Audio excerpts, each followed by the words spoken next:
بسم الله الرحمن الرحيم. الحمد لله رب العالمين، والصلاة والسلام على أشرف الأنبياء والمرسلين. أما بعد، السلام عليكم ورحمة الله وبركاته. مركل كسو دوادا مقالة تحنها أها وكساب سنة مادة إنجليشكا غارهان جريد كسديدات وليبا يونت كيسو كواد وكساب سن ريفيشن أما نقطين. muuqaaladii hore waxaan kaga soo hadalnay waxqabadyada koowaad, labaad, saddexaad, afaraad, shanaad, lixaad iyo toddobaad. muuqaalkan marka waxaan kaga hadlaynaa activity 8 waxqabadka saddeedaad oo ku saabsan helping verbs falcaawiyayaal kuna qoran page-ka saddeedaad ama bogga saddeedaad. Remember that an auxiliary verb helps the main full verb and is also called a helping verb. wuxuu ku leeyahay remember xasuusnow that an auxiliary verb in falcaawiyaha helps uu caawiyo the main full verb falka weyn inuu caawiyo. yani falka weyn maxaa laga wadaa? waxaa laga wadaa tusaale ahaan oo kale run waa ordid, main full verb waa marka. speak waa hadlid, ayadana waa main full verb. learn waa barasho, waa main full verb. falka waxa muujinayo ama falka soconayo ayaa waxaa la dhahaa main full verb ayuu caawiyaa helping verbka. and is also called, xitaa waxaa loogu yeeraa ama lagu magacaabaa marka laga soo tago auxiliary verb magaca kale uu leeyahay waa helping verb. marka auxiliary verb haddaa maqasho iyo helping verb haddaa maqasho labadaba waa isku mid oo waxay tilmaamayaan falcaawiye. example soo qaatay marka I am sipping up my coffee. I am sipping up my coffee. I am sipping up aniga waxaan kabanoyaa ama qubanoyaa my coffee kofeygayga. marka hadda qubanoyaa waay. hadda waxa muujinaya marka main full verbka aawe waa sipping up waay. main full verbka falka weyn waa la qabanaya ama soconayo ama aniga aan sameynayo waa kabasho, waa sipping up. kabashadaas marka inay hadda socoto maxaa muujinayo ama caddaynayo? waxaa caddaynayo helping verbka la isticmaale oo am ah iyo main full verbka oo la raacsiiyey ama raacsiisan ing. marka the helping verb is m. falcaawiyaha marka waa m. falcaawiyaasha marka way badan yihiin. marka qaar ka mid ah waxaa ka mid ah isa ka mid ah, ama ka mid ah, ara ka mid ah, diwa ka mid ah, dhaasa ka mid ah, dida ka mid ah, woosa ka mid ah, weera ka mid ah, wila ka mid ah, shala ka mid ah, kuwo kaloo badanna way jiraan. marka falcaawiyaasha intaas ayaa ka mid ah iyo kuwo kaloo hadda aan nagu qornin meeshaan. haddii marka aan su'aalaha aadno wuxuu leeyahay fill in the gaps with helping verbs. fill in the gaps meelaha bannaan ku buuxi with helping verbs falcaawiyayaal. number 1 marka asagaa ka shaqeeyey I am opening the gate. I am opening aniga waxaan furayaa ama furayaa the gate ganjeelka. aniga waxaan furayaa ganjeelka. our main full verbka waa opening. our helping verbka waa m. marka kaas asagaa kaaga shaqeeyey. number 2 he isaga spoken la hadlayay to the teacher macalinka by the time waqtigii I met him aan isaga la kulmayey. marka spoken la hadlayay to the teacher macalinka by the time markii I met him aan isaga la kulmayey. marka helping verb meeshaan galaayo ama auxiliary verb meeshaan galaayo waa had. he had spoken isaga wuxuu la hadlayay to the teacher macalinka by the time markii I met him aan isaga la kulmayey. number 3 the sheep neefka idaha ah waa hal neef. the sheep neefka idaha ah running wuxuu dhex cararoyaa into the field beerta dhexdeeda. the sheep neefka idaha ah running wuxuu cararoyaa ama ordoyaa into the field beerta dhexdeeda. marka helping verbka meesha galaayo ama auxiliary verb meesha galaayo waa is.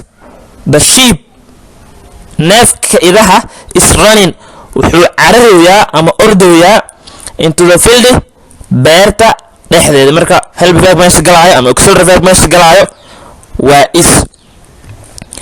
number 4 as you can see sida arki kartid I aniga reading aqrinayaa the holy Quran Quraanka Kariimka. marka as you can see sida arki kartid I aniga reading aqrinayaa ama aqrinayaa the holy Quran Quraanka Kariimka. marka meesha maxaa galaayo help verbka ama auxiliary verb meesha galaayo waa am. I am reading aniga waxaan aqrinayaa the holy Quran Quraanka Kariimka.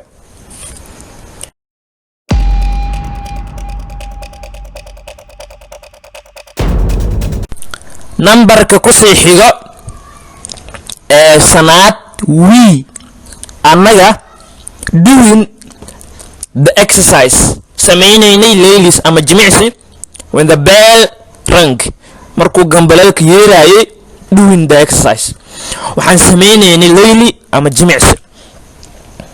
meesha maxaa galaya marka were galas we were doing anaga waxaan sameeynay the exercise jimicsiga when the bell marka gambaleelka rang uu yani dhawaaqay ama yeerayay. marka help verbka ama auxiliary verbka suitable ku ah ee ku haboon waa were.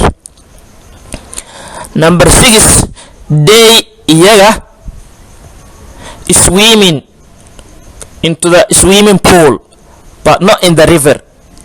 they iyaga swimming ku dabaalanooyiin into the swimming pool barkada dabaasha but not in the river laakiin webiga kuma dabaalanooyiin. marka meesha maxaa galaayo ara galays help verbka ama falcaawiyaha munaasib ku ah ee ku haboon waa ar.